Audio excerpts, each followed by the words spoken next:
Hi, folks. I'm Father Joe Grimaldi. You can call me Joe, and I'd like to welcome you to my podcast. But now, here's our host and friend, Ken Calvert. Hi again, everybody. I'm Ken Calvert alongside Father Joe Grimaldi, and we'd like to welcome you to our podcast. The Father Joe Podcast is proudly supported by Hoot McInerney Star Lincoln, 12 Mile Road, east of Telegraph in Southfield. Want to talk to you about the all-new 2019 Lincoln Nautilus. It is something to see and drive. You get an impressive twin turbocharged 2.7-liter engine with a fuel economy rating of 27 miles per gallon. It's a beautiful, beautiful SUV. 22-way adjustable seats, a Revel audio system, a panoramic Vista sunroof, and an absolutely incredible tech package. Make sure to ask about instant savings during the end of winter savings going on right now. These are specials that are going away. Those savings are available as well on the full lineup of Hoot McInerney Star Lincolns, including the Lincoln MKC. I've been in it a lot, and I love it. Stop on by and make sure you tell them you heard about Star Lincoln on the Father Joe Podcast. Hoot McInerney Star Lincoln on 12 Mile Road, just east of Telegraph, or visit starlincoln.com. Have you heard the expression, once an adult, twice a child? I have. I love that expression. It's an important one today. Well, you know why I love it? Because it was very easy for me to understand. When my father was getting old, and my dad was an older 72-year-old man. Okay, that's the best way I can put it. And I remember I think it was my sister who said to me, once an adult, twice a child. Because at the time, we were getting very close to the fact that we realized my father had lost a leg. Still managed to drive, and it terrified us. But it got to the point where we just had to take the keys away. And that was probably the hardest thing anyone can do. Of course it is. And I mean, they've done full-scale reports on the news. It's a segment. When's time to take the keys, and you know exactly what they're talking about. So once an adult, twice a child. You get into that situation where your parents were kids once, then they become full-fledged adults, they take care of us. Then all of a sudden the whole thing shifts 180 degrees, and it's now our responsibility, not our turn, it's our responsibility to take care of our parents. Correct. There's a lot to take on there. There's a lot to take on. It can be a very, very difficult time of your life. There is no question about that, but you see, we're living in an age which, like never before, people are living into their hundreds. This did not happen 50 years ago, 60 years ago. It was rare to see someone who was 90 or 95 or even 100, if you did. So what happens is this: people are living a lot longer than they ever did before. So now people are, I hate to use the word stuck because there's love involved, and I don't mean to use it that way, but people in their 40s are not only worried about taking care of their children, but they also have to worry about taking care of their family, their parents. You mentioned already a few things. No, wait a minute. Not necessarily 40s. People now in their 50s and 60s. Right, are still taking care of. Well, they're starting to now take care of their parents because their parents are living longer as well. Yeah, but the reason I say 40s is because they're still taking care of kids in college and so on and so forth. Oh, I see what you're saying, yeah. But now they have the added responsibility of their parents as well. Okay. And it's not easy. It's not easy for anyone. You mentioned a very important fact. Once you remove the independence of a 90-year-old by taking away his or her keys so they can't drive, that becomes a psychological mess for those people to have to live through. Another thing, just mention the word nursing home or assisted living, and you'll see all sorts of unhappiness occur. But yet, children are forced sometimes to do something about the care that they need and that they can no longer provide. And so this is when it becomes necessary for people to go into a nursing home or an assisted living home where they would get the care that they need properly. Because sometimes, you mentioned yourself, that there are people in their 50s, 60s, 70s who are now taking care of their elderly parents. Well, they can't do it. Take a simple thing like bathing. Yeah. They can't do it. You need professionals to do it. And so it becomes problematic. Yeah, it does become problematic, and I'm thinking of so many situations with my father where he was in, it was a semi-independent living facility connected to a church, a Catholic church, Yeah. which he loved. But as long as he could get himself up and go to breakfast and lunch and dinner, Right. he was fine. Still had to manage his dressing, and he had to have standards in terms of hygiene. But as soon as he started to fall off from attending, and then all of a sudden his hygiene was starting to suffer, or you would go to this, and it was albeit very small room, but it had a little kitchen, it had a bathroom, and he had his television set in his bed and a chair. So he was fine. He was perfectly happy because he was still independent. And I believe at one point he could even have a car. Now, I eventually had to yank that because he could walk or take the bus, but he could always walk to the church and to eat. However, it got to the point where he couldn't stay there anymore, and I had to, with my sisters, put him in a nursing home. And I'll never forget. It was probably one of the hardest days of my life because my father made a fist and shook it at me when I walked out that night. It's as vivid now as it was 30 years ago. It was horrible. I hated it. Felt horrible, but it had to be done. And it's understandable. Yeah. The reaction is understandable. Yeah. Look what you've done to me. What have you done to me? Yeah. What have you done to Haven't me? I taken care of you? Look what I've done for you. Exactly. Yeah. Look what I've done for you. That can be a real struggle. What do you recommend people? How do they handle it? What do they do? How do you not go toe-to-toe like I did on occasion with my siblings? Well, one of the things I think that's very important that we all fail to carry out is when a person is in good health and they're in their 60s or even 50s, these things should be discussed, and they should be discussed fully so that they can make mental plans. See, surprise is the element that really destroys the friendship and the love, if you want. Because why all of a sudden I have to go into a nursing home, everything has been fine? Well, if these things had been discussed thoroughly when the person is in the 50s or 60s and so on, maybe it would become a lot less threatening. It would become more acceptable to move out of the house and go into a nice assisted living.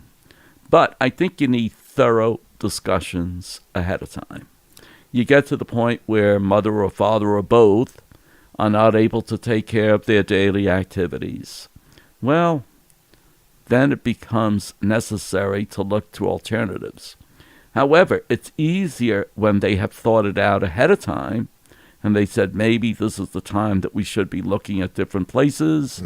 And you know what? There's nothing wrong with when they are in their 50s and 60s to start exploring, looking at different homes, because once you see what they're like, you can make better decisions. But there's nothing worse than getting to be 85 and all of a sudden you're being pulled out of your house, your keys are being removed, you have to do this, and so on. That discussion that you recommend we have, we didn't. My family didn't. I'm willing to bet you that at least 50% of the people listening to this right now never had that discussion or haven't had that discussion. That's my guess. Maybe. I agree. Yeah, okay. Can you have that discussion with lucid parents who may be in their mid-70s while we're in our 50s? Can you have a group discussion with your parents earlier than later about how are we going to handle this down the road, mom and dad? While you're sound body and mind, be prepared. At some point, we're going to have to do this, and we're going to have this discussion. Because we live in this new age of, 2019, and we have seen so much on TV. We have heard so much and read so much about the different advances that were made. Yeah. And people are more ready to discuss it than they were 30, 40 years ago. I don't think you could do it 30, 40 years ago. But I think today, most people are pretty reasonable enough. They're knowledgeable about what exists. You know what would be fun? let's go for a ride. Let's look at this place everybody's raving about. Let's go see it. There's this wonderful place in Novi. Let's go look at it. At least see what they have. Well, it becomes an outing. And so maybe the parents and the husband and wife or children, they take a ride out on a Sunday and they look at it. They even have lunch with the people. And they begin to get a different idea of what assisted living is about. And then they said, well, what about the one right in Bloomfield? They've got every activity you can imagine. They even give us lunch if we want, just to take a look at it. Let's do that. What I'm saying is this. We're living in an age when there's so much knowledge that's become available to everybody, information that's become available to everybody. It's not so offensive as it used to be to take a ride and look at it. Yes, I totally agree with that. And what I do like are these platforms now that allow for, we're in good health now, but we're getting older, and we can start moving sideways, where the facility actually has assisted living at or near the end of what they do at that facility. And I'm talking probably right up to hospice. I mean, exactly. It can be that way. So many of them have that. The hardest thing to do is, as you said, cut the cord to their independence. I don't know if you can recommend anything or how you've dealt with this in terms of people asking you, Father Joe Grimaldi, what do I do? Today's the day I'm going over there to take the keys. Do you have any advice? Again, I think because we live in an age where everything is open and you see it on TV and you see advertisements and so on, that we could open a discussion about, you don't want to kill somebody, do you? You don't want to hurt yourself. Maybe it might be time to start letting loose of the car, you know what I mean? Right. And especially if you're going to be living in this beautiful place where everything is provided. You could have a swimming pool where you have exercise in the afternoon. Your meals are provided. You have all these friends that are there. You make friends easily because you're there. We'll come and visit. Maybe we don't have to come every day, but we could come and visit, especially if it's nearby. But I think it all comes down to today it's a lot easier than it was. Yeah. It's not easy. I said it's easier than it was because we have so much info. If you look at your TV, the newspapers, the advertisements, and so on, but then you add to that visiting these places almost like a fun activity on a Sunday afternoon. It's funny, too, because there are some that are targeted just to women. I think there's an advertisement that I see rather frequently. It's called A Place for Mom. Oh. And it's obviously, I guess we're not letting anything out of the bag here by saying that women tend to outlive men. There's no question. Just not fair, but that seems to be the way it rolls. So, I mean, they're targeting just women in this case. A place for mom. Then you have these situations where people can stay in their houses and a nurse comes in each and every day. Now, okay, sure, that's wonderful. Those things are available. But guess what else is involved? A lot of money. It costs a lot of money to deliver really good environment, a really nice facility. There's no question. I don't know what the answer to that is. Can I offer a suggestion? Yes, please. Put away a little bit each and every month for that exact occasion. Or if you're doing the banking for your parents, find a way of taking a little of their income and putting it aside for exactly that, because it can be really cost prohibitive. Your parents could go in and say, oh, this place has got all the buzzers and bells. They even have a movie theater. Well, guess what? We can't afford that. Bingo. Game over. Now everybody's angry again. Does it have to be over? No, I didn't Because say. there are others you could look at. You're right. They're not as pretty. There has to be different prices that people could look at. Now, there's going to be people that can't afford any of them, so they're going to have to be just at home as anybody else. Maybe you start with something that's rather meager at the beginning. Well, I don't like this one. Go to move up a little bit, and then eventually the one that you can afford turns out to be, oh, this is the nicest one I've seen so far. Well, how would you like to possibly consider living here, Mom? Living here, Dad? The other thing, too, is I think they should be aware of their own financial responsibilities. In other words, work with them to see what they have and what they can afford. Right. Because very often you say, oh, I could never afford that. It's $3,000 a month. Well, then when you look at what your expenses are for that month, you'll see maybe you're paying more than $3,000, and maybe you can afford that place for $3,000 a month, is what I'm saying. When you look at your heating and your cooling system and you're buying the food and all of this other stuff, well, maybe you can afford the other. Now, $3,000 is on the low part, okay? There's no question. But even $4,000 or $5,000 a month, you should be able to get something pretty decent at $5,000 a month. That's $60,000 a year. I mean, a lot of people just don't have that as expendable funds to put toward the next stage of their life.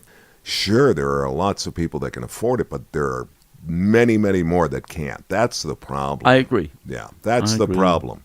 Does the church assist in any way with that? Or can they offer assistance? Well, you always have St. Vincent de Paul and Catholic Charities. They can only go so far. There really has to be alternative ways that I'm not familiar with where they can get the money that they need to at least get the basics.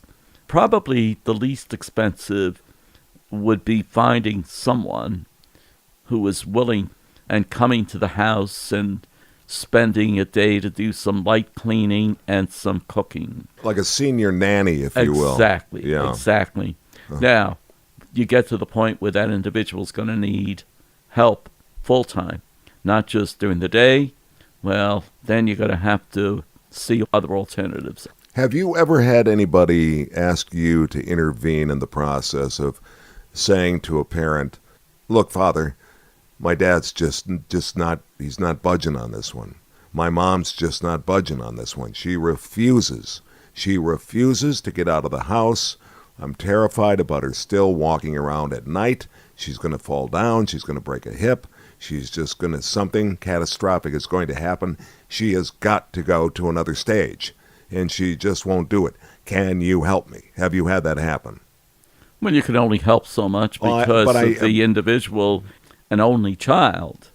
It becomes more difficult. But if he has siblings or she has siblings, maybe 2 or 3 can discuss these things with them.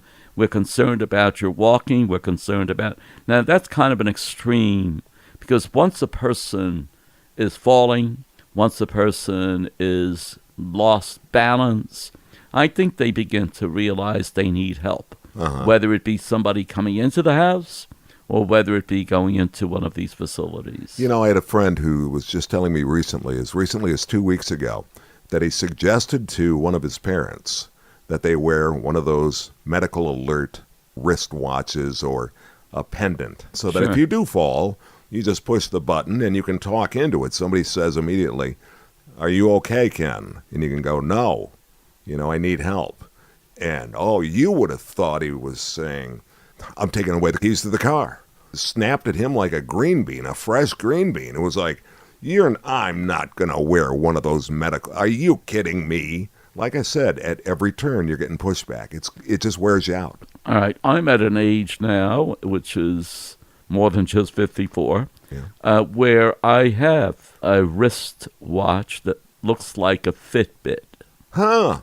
And sometimes you have one that notices when you fall, so you don't have to do anything about it. However, the one that looks like a Fitbit, it has that black... Sure, wearing one right now. Okay. Yep, there it is. So you could wear it on the other wrist instead of the watch on one and the other. I'm just now getting it charged at home. Well, I'm just saying that's one of the pieces. But if they see people wearing it, they probably wouldn't worry about it, because at least they would have the security that if they go for a walk and they fall, they have something that they can use. I mean, when people begin to realize their frailty, I don't care how old they are. They could be 50, they could be 70. Could be they 85. know they need help. Yeah. You know what? The key word here, though, is adults tend to be very stubborn people because they come from a very stubborn generation. But they need education. Discuss early, discuss it often, but education is the key to this. Yeah, so that they're not dumb. Once they begin to realize the importance of what's happening, I think they'll ease into it a lot faster. A lot of people, to end on this note, by the way, a lot of people found that when Prince Philip finally was forced to give up the keys, that was a great teaching moment, and people were going, thank you, I can show that to my dad. Like, look, Dad, you see what this guy did? You see, this guy's saying, no, I can still drive, and he got out and he got himself in a heck of an accident. 97. Well, I was going to leave that part out, but that's okay. By that time, they should have taken him away. Well, all hail the king. I understand. I understand. All right. I want to thank you for joining us, everyone. Be kind to one another, and especially to your folks. Look out for your folks. Haven't called them today. Get on the old ringy-dingy and say hello, will you? That's the thing to do. That's it really the thing is. to do. Yes, sirree. And go visit. I'd like to thank you for joining us. I'm Ken Calvert alongside my good friend Father Joe Grimaldi, proudly supported by Hoot McInerney, Star Lincoln, 12 Mile Road and Telegraph in Southfield. Stop on by. You get that Father Joe Star treatment. Special it is. Oh. See you next time, everybody. Take care. This is Father Joe Grimaldi, and I look forward to seeing you next time on the Father Joe Podcast. If you'd like, you can email us. It's frjoepodcast@gmail.com. That's frjoepodcast@gmail.com. We're also on Facebook. Simply search Father Joe Grimaldi. And thanks for listening, everyone.